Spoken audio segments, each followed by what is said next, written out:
Yeah, the event is live. Hello everyone, welcome to our new episode of Dekho Apna Desh. Today we have very special guest with us, Dr. Bikram Kamath. He needs no introduction because he is a pioneer in hospitality sector. He is a passionate cuisine master, you can say, and a very well famous industrialist also. He is a IHM graduate and postgraduate, and also the doctorate degree holder from George Washington University, and of course a good entrepreneur and successful entrepreneur, I can say, in hospitality sector. So he owns uh, some hotels in Maharashtra and Gujarat, that is in the group of Bits Hotels, called as Bits Hotel Group. And of course, he has a family business that is Orchid Group of Hotels. Besides that, he is pioneer in South Indian cuisine restaurants, and he owns some of the patents.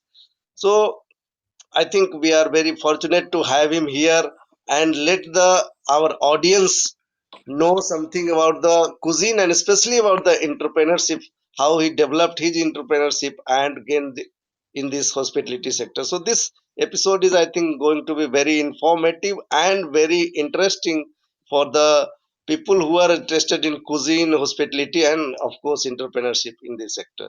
So I invite Dr. Bikram Kamath to share his thoughts and view regarding this. Dr. Kamath. Thank you, sir. It's a pleasure to be on the show, and I'm really looking forward to sharing my knowledge with the audience and educate them and answer any queries that they might have about the cloud kitchen business.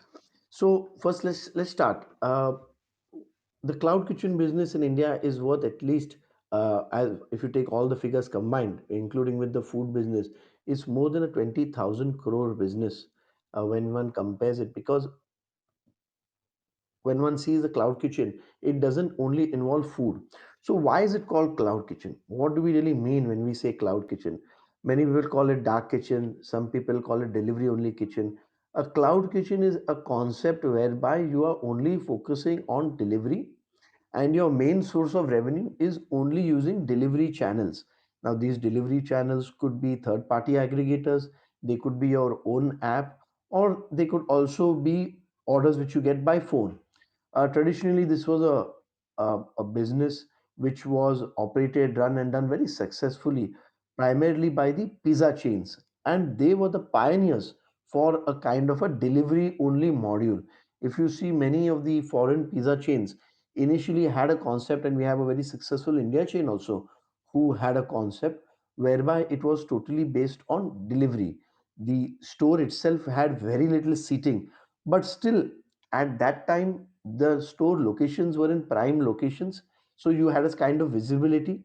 But today when one talks about cloud kitchens, you could be in any location, you need not be in a front, you need not have a storefront at all. And as you might see, many cloud kitchens, rightly or wrongly, are sometimes in very dark, dingy, and strange locations, and that's why they're also called dark kitchens, because it's dark all the time. So that's what a cloud kitchen primarily is.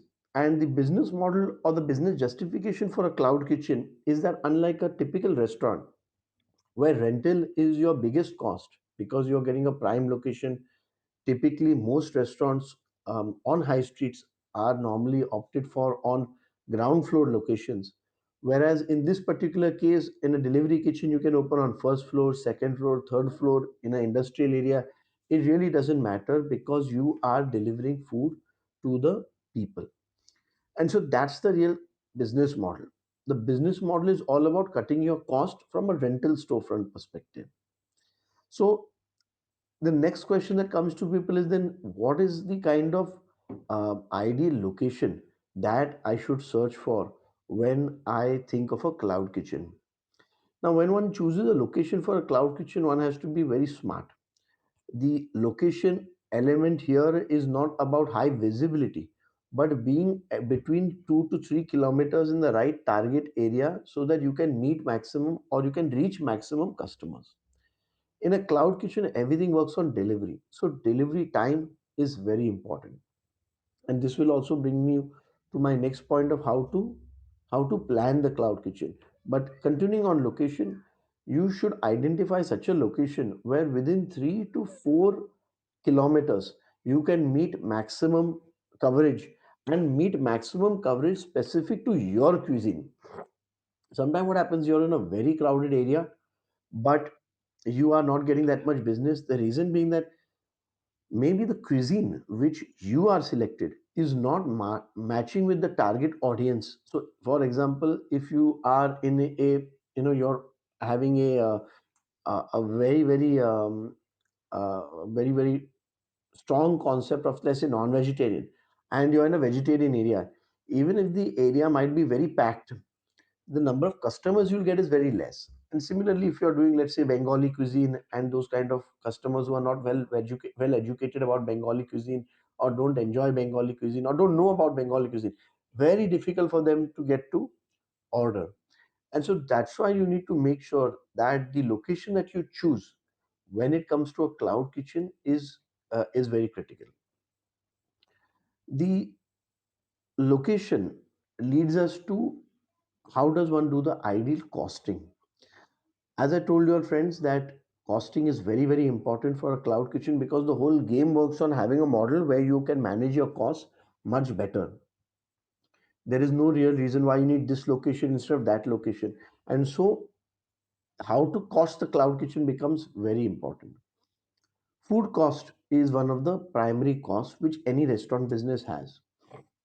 Typically, food cost, depending on your cuisine, will be in the range of 28 to 30% for a normal restaurant. In cloud kitchens, you can reduce the food cost a little bit by playing on the by playing on the uh, costing in terms of the packaging. Packaging is where a lot of your cost is going to be there, and typically it can be 2 to 3% of your entire cost. It could also become as high as 5% depending on what you're serving. For example, in South Indian food, the food cost is might be is in within range, but the packaging cost becomes very high. Now, why does it become high? It becomes high because if you see, when it comes to biryani, biryani is a one pot meal which is having a high price, high APC, what is called in the restaurant, that is average per customer. So, or in the cloud kitchen business, one metric which is very important is the average order value. And so in a biryani of 450, 500 rupees, or whatever it is, whatever it might be priced, you're getting a full biryani with only the one packet and maybe a packet for raita. But when it comes to South Indian food, when you have idli, when you have dosa, when you have other South Indian items, there are a number of accompaniments which are required. And items like sambar, items like chutney, they are liquid items. And so what happens is that it needs a high quality packaging which will not spill, and so automatically that increases the cost. So when one identifies which cuisine one is doing, one needs to be very conscious of the packaging cost, because packaging costs can make or break you. And that is one of the reasons why a lot of South Indian restaurants have not been able to do well on the cloud kitchen space, because the number of accompaniments and the cost makes it inhibitive for it to scale up. So there's food cost, there's packaging cost, there's of course rent. One would ideally, in a storefront, the rent can go as high as 25%. But in a cloud kitchen, you want to try and restrict your rent between 10 to 15%. There are also other costs such as staff.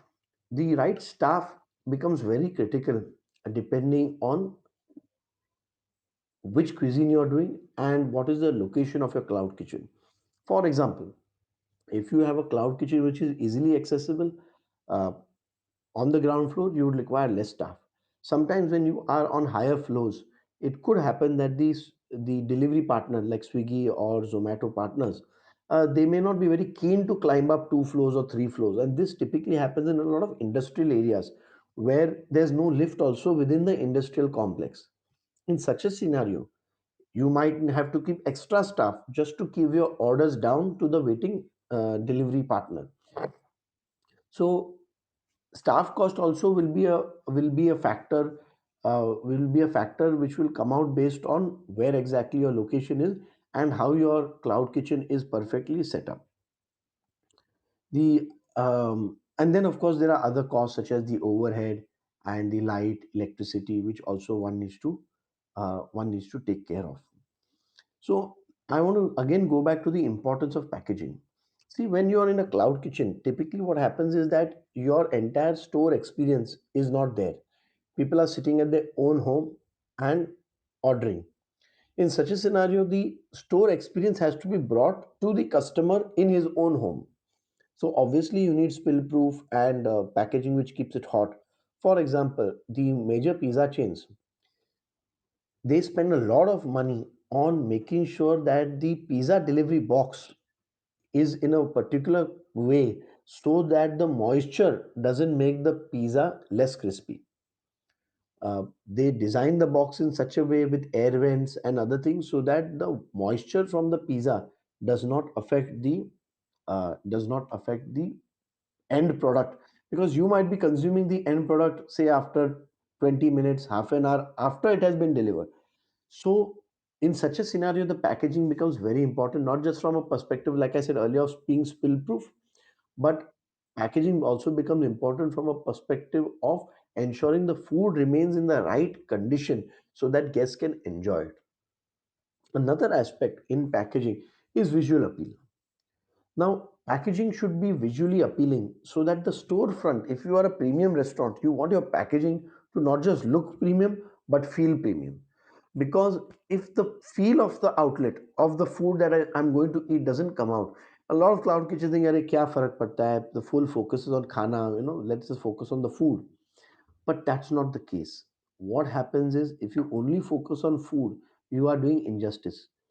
True, here in Cloud Kitchen, the steward, here the delivery partner is the steward. Just like a steward normally takes the food from the kitchen to the person takes the food from the kitchen to the table. In this particular case, the person transferring or sending the food is basically your Swiggy or Zomato or third party aggregator, or maybe even your own person who is doing the delivery. So here the transference is very important and the food reaching in the way it should. I have seen some of these delivery partners literally swinging the bag while going, and भगवान ही जाने वो food खाने का क्या हो गया रहेगा उसके बाद, but literally swinging the bag like he was in a garden. And you have to be ready for these kind of things because you have no control over how that person delivers, and that's why packaging is so important. You can hire very good people, but today nowadays for packaging, since most of the cuisines are quite popular and famous, you get ready-made packaging designs from various agencies and various packaging partners, so you don't need to worry about a lot of packaging in that sense, where what will it look like, what will it be. You get these ready-made things. So if you are doing into wraps and rolls, which is a very very popular category, wraps and rolls, shawarma, because these kind of food products, again, it's a single item packaging, one pot meal, there it's a dry item. That's why these items do much better. Biryani. So just to give you some statistics, the top selling item on most of the delivery partner channels was biryani. Second, believe it or not, for though I don't agree with it, was dosa. But I don't know how people can eat soggy dosa at home. But I guess people like dosa so much. But that's apparently the second most ordered item when it comes to Swiggy and Zomato, which also shows you the kind of potential that it has, where staple food items also people are willing to order. It's not just about ordering fancy items. It's not just about ordering high-end items, but people are even willing to order the regular items when it comes to Swiggy and Zomato or the delivery partners. So we come to the importance of packaging, and I explained to you how the packaging is very critical. Now, depending on which state you're hearing this from, your packaging norms will differ. So I will have to tell you that While I can talk about packaging in general, you will have to check a lot of local regulations. For us in Maharashtra, for example, plastic is not allowed, or other single use plastic is not allowed.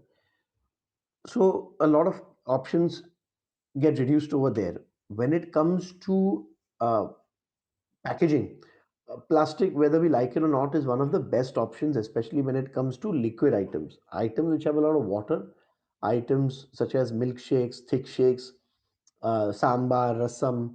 These all items become very critical to be taken in the right container. Also, what happens with items like sambar, rasam, or certain of these hot items, the items are hot. And so they change the nature of the packaging also by virtue of their heat. So if you don't use good quality, for example, plastic, good containers, reusable containers, you will see that the plastic tends to bend. And when it tends to bend, the lid which is on the packaging, that does not fit. And when that does not fit, your product gets spoiled because the items leak into the other items. So you need to ensure that you use the right kind of packaging, not just which is from a cost perspective, because you'll have a cost which will match into the packaging, but also from a perspective of which is matching your proper cuisine. uh, People tend to think that the pizza boxes are very cheap, but actually they are quite expensive because of, as I told you, the kind of ingenious design that they have of air vents to allow the moisture to get released. So you have different types of packaging. You have your bagasse, which is made from the husk or the fiber of sugarcane. You have your cardboard packaging. You have your paper packaging, which is made with a kind of a lining so that it's again waterproof. You have, of course, your plastic packaging. You also have natural packaging, which we see a lot. We don't see that much in India. Maybe in the southern states we see it. In the north we don't see it, which is banana leaf, which is another very, very good source for packaging because it's 100% biodegradable. For those who don't know, banana, once a banana tree gives the bananas, the tree has to be cut. Unlike other fruit trees where the tree grows again and again, rather the plants can come again and again. In a banana, it only can give banana once, and then the entire banana has to tree has to be discarded. And so these we have various uses right from the tree trunk to the leaves are used. In fact, there's also banana paper which is made, which again gives it a very interesting eco-friendly angle.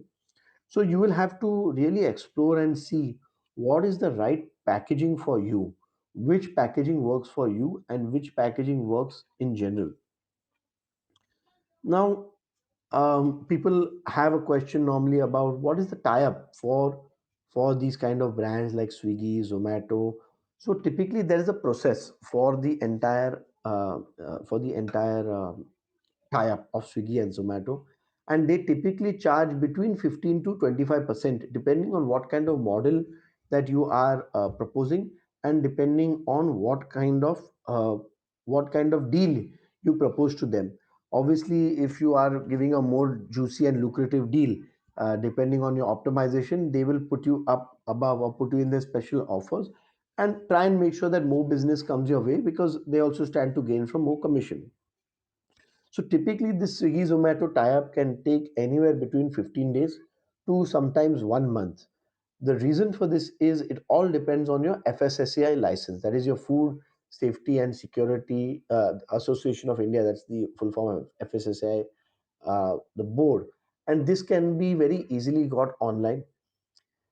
Typically, this license is a 1 year license, but you can get a 3 year and a 5 year license as well. And you have to follow certain norms for getting this license.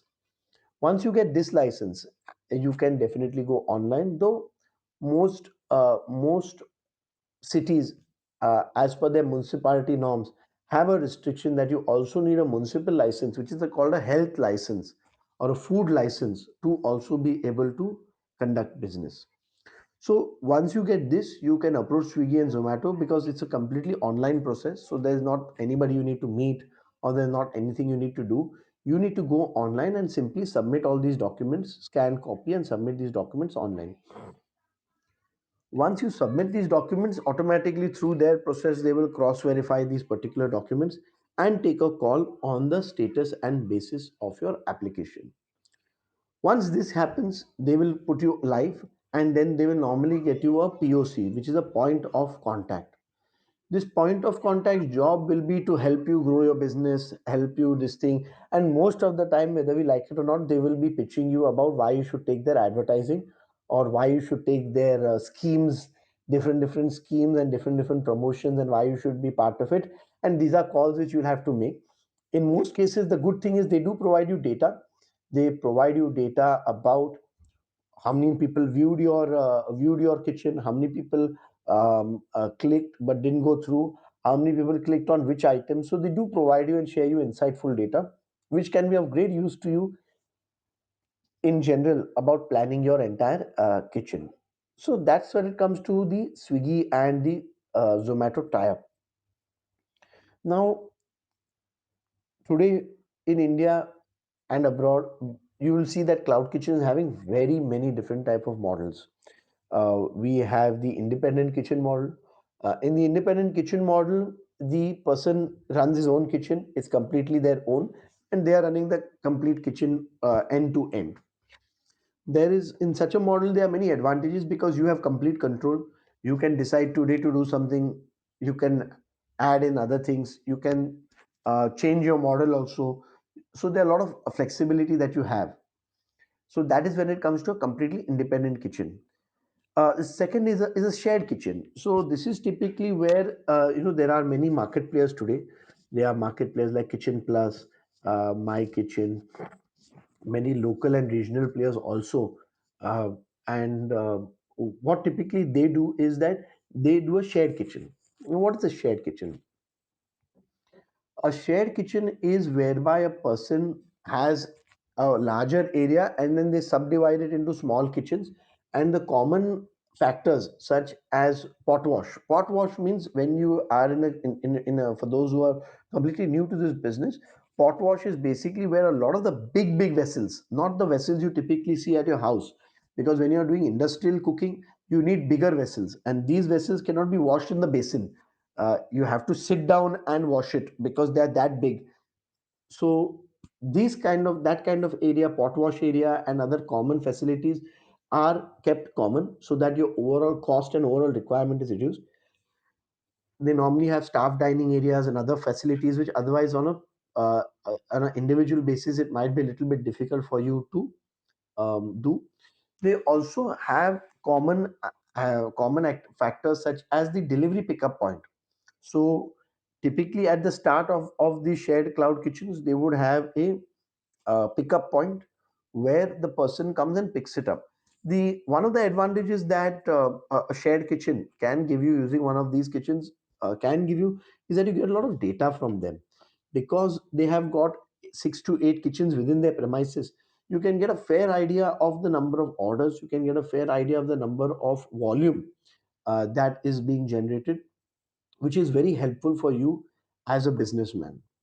So that's the shared kitchen module. You can also do what's known as a multi-brand cloud kitchen. Now, what's a multi-brand cloud kitchen? A multi-brand cloud kitchen is whereby within, see, you have to understand that there is no storefront. The storefront is what we're using right now, which is our mobile or our laptop. So you can, from the same restaurant, operate multiple brands. For example, if you felt that in the morning South Indian does really well, you could have a South Indian menu. Of course, your kitchen equipment and all will change. I will come to a little bit later. But you can have a South Indian menu in the morning. At lunchtime, you can have two parallel cuisines running which don't overlap each other. And of course, you can do the same on dinner. And so that's where you operate using a multi-brand format where on the internet, people will not know it's the same restaurant. In fact, this has been used in one case very negatively, and you can go online and see where one particular restaurant had nearly 100 brands listed. And what he did was very smartly, and this is a very interesting point, because he realized that not within the same 3 kilometer radius, I not only have a set number of customers, but I also have a set number of customers at different price points. So when you think multi-brand, don't just think about, oh, Chinese, Indian, Mughlai, Bengali, pizza, burger. Don't just think cuisine specific, but so cuisine would be, let's say, horizontal, that is different brands.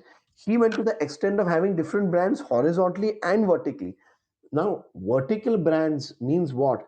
His idea was, why not? And if you see, most of the brands are doing that today.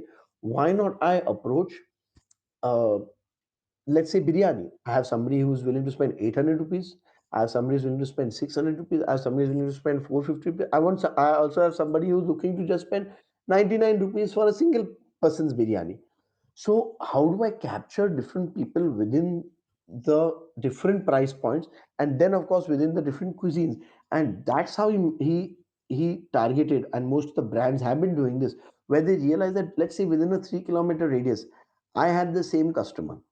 Okay, now the customer will order from me only once in a month, or maybe 2 times a month. So he might be ordering much more regularly, but when it comes to ordering a particular food, you don't order the same food regularly. And so this is where they realize that we can maximize if we have not just multiple brands, but if we also do multi-brand at multiple price points, then we have a much, much bigger advantage. And so this is something that you can also follow by tapping and tagging your market and understanding which price points you want to be. Example, you could serve the same biryani less, make it a little bit fancy, add in 5, 6 more accompaniments, not just give the standard raita, maybe you add in a free gulab jamun, etc. And you increase the price point. So that way you have got the, under a different brand, of course, you've got the mid, you've got the lower end, you've got the mid end, and you can get the top end. So that's the beauty, which you would never be able to do in a restaurant, because in a restaurant you have to first time only target what kind of restaurant you are, what kind of brand you are, and what is the price point you want. But the cloud kitchen format allows you this option where you can also segment the entire. So you could be in a very premium area, let's say like in a Powai in Mumbai, and yet not just cater to the high end, but high end, middle end, and even the lower end. So this is something that a cloud kitchen really has a big advantage, and that's how you can use the space better. Remember, in the first part we talked about how it's all about cutting your cost, and this greatly helps you cut your cost to make sure that you get into multi-brand. And of course, last is the hybrid cloud kitchen module. This is when 2 3 entrepreneurs get together. It's also kind of a format which I mentioned earlier, where you can get into a model where already certain cloud kitchens are there and you share certain expenses. That's when you become a hybrid cloud kitchen. There's also the option of a completely outsourced cloud kitchen. Now, in an outsourced cloud kitchen, what happens is that people typically, uh, there are brands today, and they're very well funded. So if you have a very good brand, then you need not operate the kitchen yourself. These people are using the first things that I mentioned earlier, whereby they are keeping their own staff. You train them in your cuisine, and whatever orders come, they will dispatch it from their kitchen. Now, in the starting, I told you that the cloud kitchen business is a huge business, not just because of food, because of non-food also. Or let me say, not because of freshly cooked food, but because of FMCG also. So you could also use your cloud kitchen as a hub.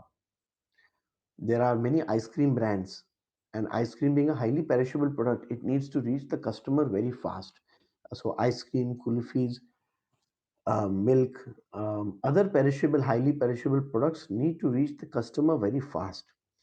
In such a situation, your cloud kitchen could act like a hub, and on that also you can make 15 to 20% of sale, which is very good considering that you are using your area as storage. So this opportunity also is there in the cloud kitchen model, where not just the food, that is freshly cooked food, but various non-food items also. So there are many coffee brands, packaged coffee brands. There are many ice cream brands. There are numerous brands looking for having this kind of delivery point set up, where you can instantly deliver from, depending on the order which comes to them. So that's also a very good opportunity, because it also allows you to have certain incremental income with no real incremental cost. Because if it's like a fridge item, you just open the fridge, take out the item, and give it to the delivery boy. So you are not actually incurring any high end or skilled cost, which otherwise you might have had to incur if at all you are doing it. So that's the outsourced cloud kitchen model. Now, question comes also of I have made my cloud kitchen, I've done this. What do I do? How do I do online branding and marketing? Online branding and marketing, friends, is very, very important because when it comes to the online branding, that is where your storefront actually lies. And so you are going to what you're going to be saving on rent, you will have to end up spending on a lot of branding and marketing, because in this visibility is very important. And we all know the famous saying, जो दिखता है वो बिकता है. तो अगर आप दिखोगे नहीं तो आपका कुछ बिकेगा नहीं. So that's why you need to be on the storefront. And especially during COVID, you might have seen a lot of ads coming on Facebook, on Instagram, on various media, where it was pitching about the cloud kitchen. You can also do a lot of advertising, a lot of apps. There are a lot of apps on which a lot of visibility can be garnered and needs to be spent. You need to find out, for example, if you are a health brand and if you're a health conscious or a health focused brand, then being on the apps or being on the websites, being in the program of a gym, for example, is very critical. So if you're a health brand, if you're selling like keto food, for example, if you're part of a gym app, or if you're on a gym platform, you can sell that much easier because your target audience is already there on that particular platform. So this is where the mark to market comes very important. If you are in front of your target audience, then it becomes very easy to sell to them. So online marketing starts with first identifying your audience and identifying the location you want to be in. Typically, orders for Cloud Kitchen come within the 3 to 4 kilometer radius, principally because nobody wants to wait for their food more than half an hour. This is something that Domino's did very successfully with the 30 minutes nahi to free. So you need to make sure that your orders area and location you are defining within the confined area of 3 to 4 kilometers, because that's where you're going to get maximum orders from. I know Swiggy has also, or Zomato has also made things where you can order overnight and order from different cities and all. But for the purpose of this conversation, I'm not getting into those, because that is a different. When your brand is that big, or your brand is that famous, or people are yearning for your brand so much that they're willing to order from another city, then 3 to 4 kilometer really doesn't matter, because your brand is the pull. But typically, for most of the new budding entrepreneurs, are assuming you're going to set up your own brand, start with your own brand. And so I would tell you that you need to stick to typically 3 to 4 kilometer kind of an area. Uh, there are different methods for online branding. The other way that you can do online branding and marketing is also advertising on the in-house uh, apps, in-house delivery partners. For example, you could advertise on Swiggy or Zomato, and they typically have these schemes, banner ads. They typically have the ranking. They also have cuisine specific best offers, deals for today. These kind of things also help to identify where is your target market coming from. So these kind of areas are where you will have to spend quite a bit. These are the kind of areas that you will have to spend quite a bit when it comes to branding and marketing for your particular product. I'm sorry, for your particular cloud kitchen. Now, where are the costs going to go? So you will have to do things like rent. Rent you want to typically keep between 10 to 15%. There's also going to be a cost of licensing, depending on the kind of location, or depending on the kind of space you've chosen. If it's already in an industrial area, then licensing is much easier. If it was already previously a cloud kitchen or food business, then you're set. uh, Licensing is even easier. If you're using gas now, typically in most cities, gas is like a very tricky subject, because the norms or the fire norms for licensing, where it comes to using of open flame, it is called, the exact technical term for that is open flame, is much higher when it comes to using an open flame. And so if you're using all electric, it's much easier. If you're using an induction, and today 90% things can be made on induction, there's no real reason for using gas. Also, if you're using it in a commercial premises, then typically the question also comes is, where are you going to keep the gas bank? Where will you keep the gas cylinder? If you're on a second floor or third floor location, you will have to keep the cylinder or the gas bank on the ground floor, for which you will need society NOC and society permission. So keep all these things in mind when you are doing your licensing. The kitchen equipment, depending on your cuisine and depending on whether you're using LPG, whether you're using gas.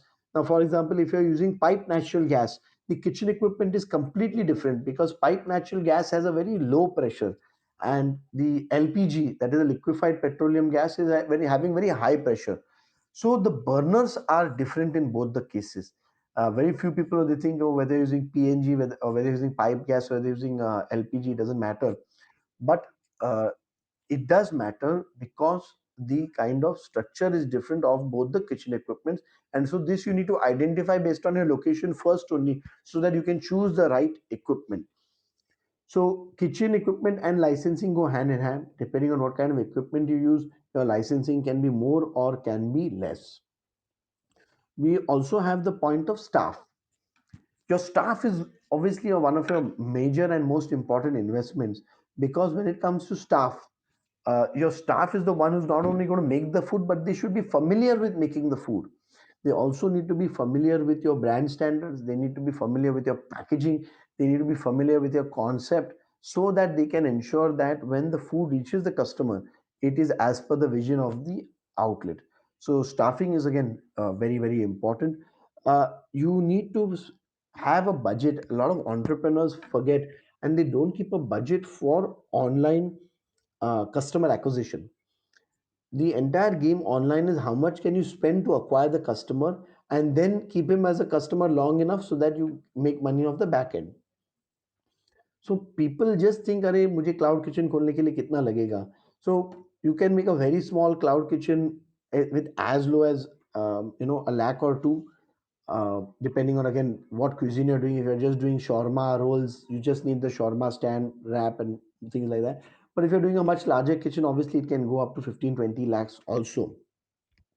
So online customer acquisition, you need to keep money aside. You need to keep a specific budget for ensuring that there is a proper customer acquisition, and you don't end up, because if you don't spend money on acquiring the customer, you will not be successful in the online cloud kitchen business.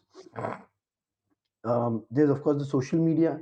You need to have a proper social media setup. People think social media is free, so अरे ये तो हो जाएगा, but no, in fact social media is very expensive. Social media is very expensive because it uses the most important thing which people think is inexpensive because it's free, and that is time. Social media is using your time, so you need to set it up properly so that your right posting and all happens across all outlet, across all platforms, very simply, very easily. With one post you should be able to go to Instagram, you should be able to go to Facebook, you should be able to go to you need to keep making reels. So these are things that you need to do to keep your brand alive and to keep your brand in front of people all the time so that they order from you. We of course have then branding and packaging, which I already spoke about. It should be attractive. It should be in line with the kind of message that you want. Is your a quirky brand, then it can have some quirky sayings. Logo should look in line with what is this thing. And of course, you need to follow the norms. If it's a veg product, you need to put the green. If it's a non-veg product, you need to put red.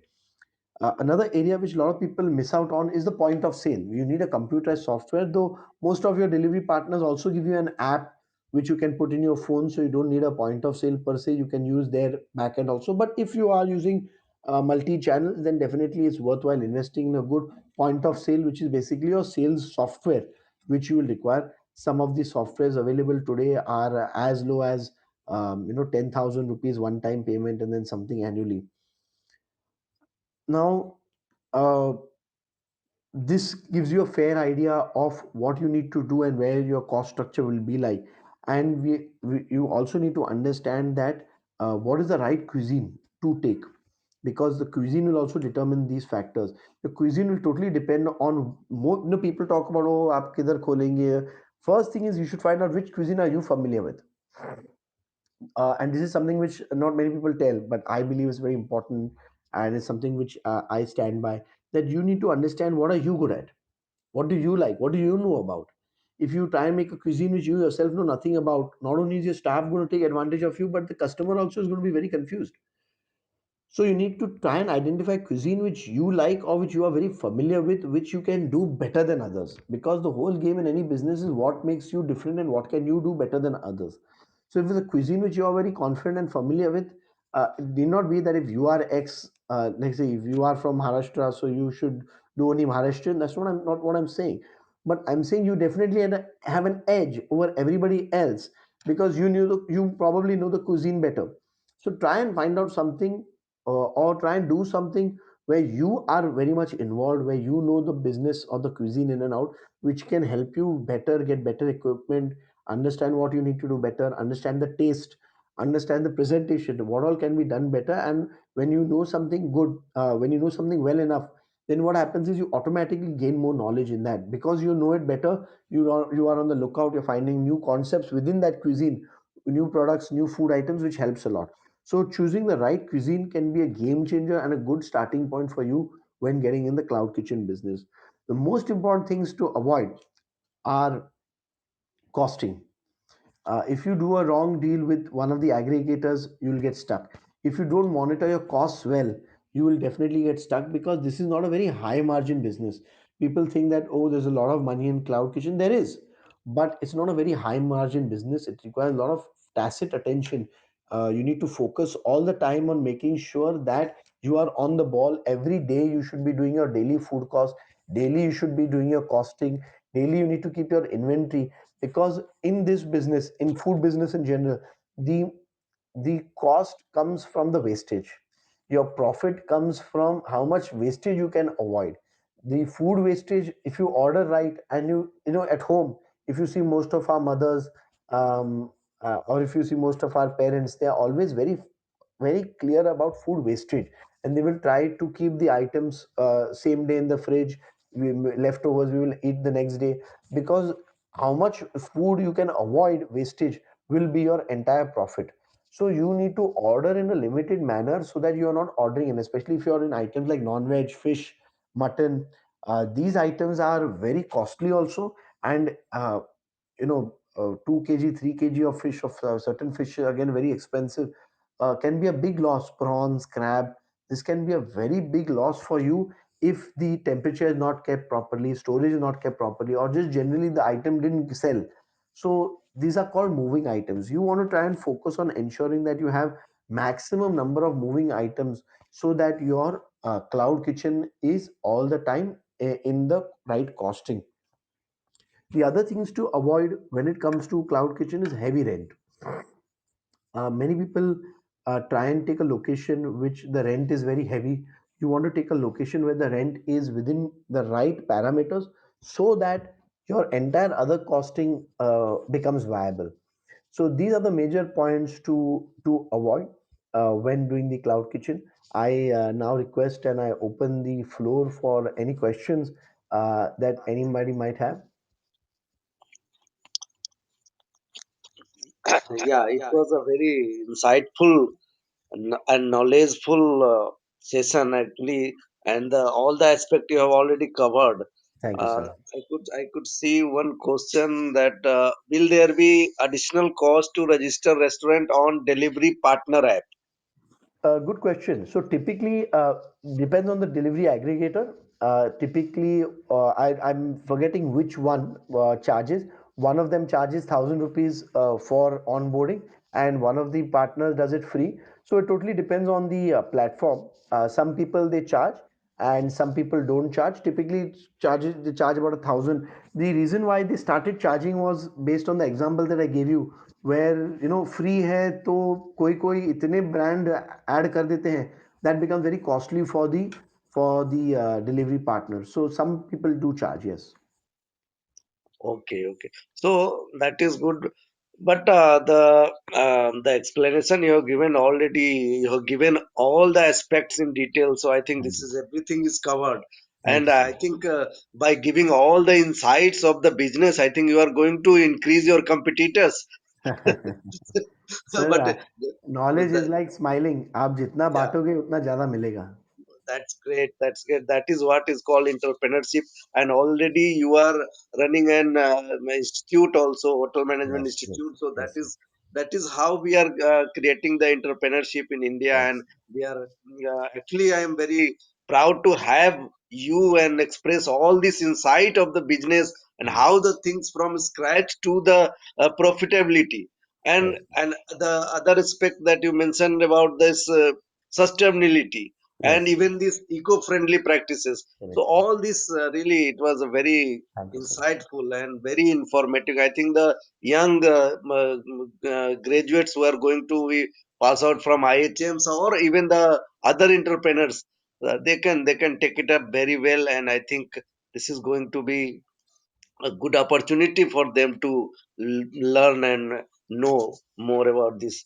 So of Thank you, sir. course this business, cloud kitchen business, is growing more because now this Yes. concept has come up, and like the delivery partners like Zomato and Swiggy, they Yes. have flourishing well. So this certainly will give the new avenue for the entrepreneurship, and this will add up to the hospitality sector. So I think it was a very wonderful session. Really, Thank you, I sir. did not Mm. know all these uh, Oh. uh, uh, Mm.